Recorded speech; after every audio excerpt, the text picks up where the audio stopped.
Hey, Jesse, what's up, man? I guess, can you take me through maybe the roller coaster year it's been for you, from switching positions to outside of the lineup for a game to back in and everything you've had to deal with? Yeah, I mean, it's all about staying ready. Being a professional in this league, you got to be ready for anything.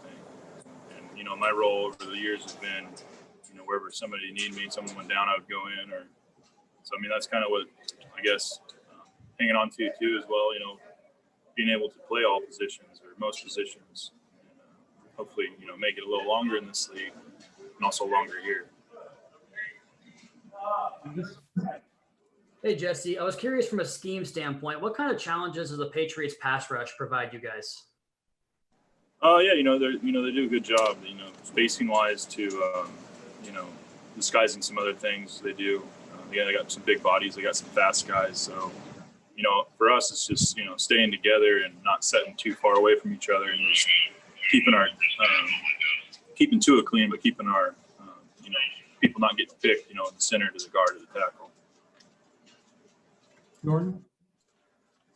Hey, Jesse, as one of the veterans on the offensive line, what has stood out the most to you of three rookies who are getting significant time out there? Yeah, they're doing a good job.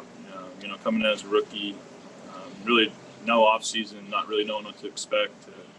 Playing well together and playing well on their own as well as those tackles. Taking the coaching, but also, listening to the veterans on, how to, set, like what to fix, where we need you next. But they're doing a good job.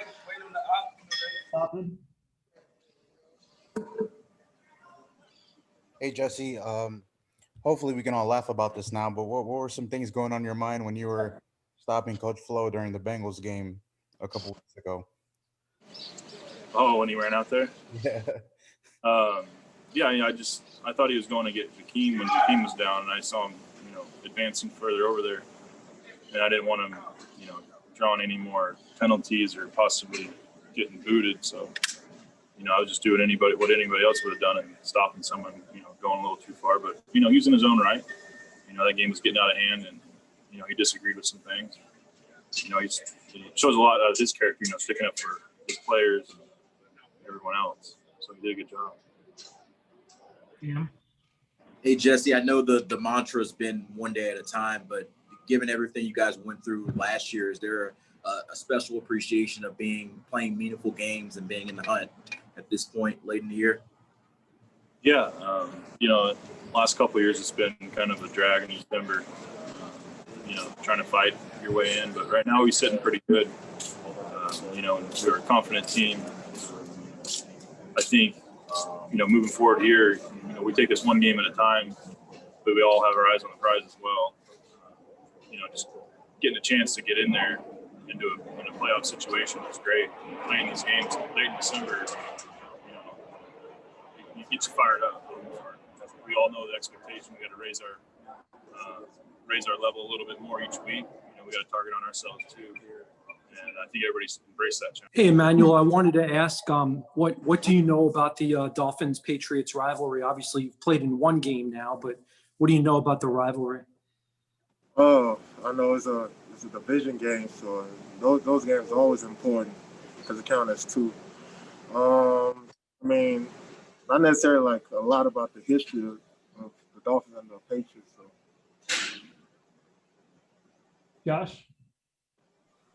Hey, Emmanuel, when we talked to Coach Boyer a couple of days ago, he said when he turned on the tape that things look very different from when you guys played them in week 1 to now. What were some of your observations, as you studied them and prepared for them this week? I know we got to stop that run. They run the ball a ton. We just got to do a good job, better than we did the first game, stopping the run and just forcing them to one dimension. Travis? Hey, Emmanuel, you mentioned the run game there. I want to ask you about the pass rushing situation. I know you play a little bit of both sides, but what are some of the things that Illuminor and Owenu, I rehearse those names a lot. What are some of the things those two guys do to provide some challenges for you as a pass rusher? Obviously, when you watch them play, they're big, strong guys, so they will want to grab you. You just got to have a good game plan for them. We just got to have a good rush plan for them, try to get their hands off you, and not let them grab so much. Cam? Hey, Emmanuel, what's up, man? If I remember right, in that first game, they had a lot of success with those powers, the Cam Newton powers and the read options. What have you guys maybe got better at, on the edge to sort of prevent those from being an issue again on Sunday? I mean, we've had a lot of practice on it, and we've been watching film. Coach Boyer got a good game plan to stop those, and we just got to go out there and execute the game plan. Al? Hey, Emmanuel, can you compare the feeling as an NFL player when December rolls around and you're in a playoff hunt versus when you're out of it? Oh, the vibe is different. I feel like every game is like a playoff game, even though it's not a playoff shit. But I feel like every game is, and it's a whole different intensity. It's a different atmosphere when you're playing for something than when you're not really playing for anything. So your morale is not that good. But we're playing for something, so we got to give it our all every time on that field.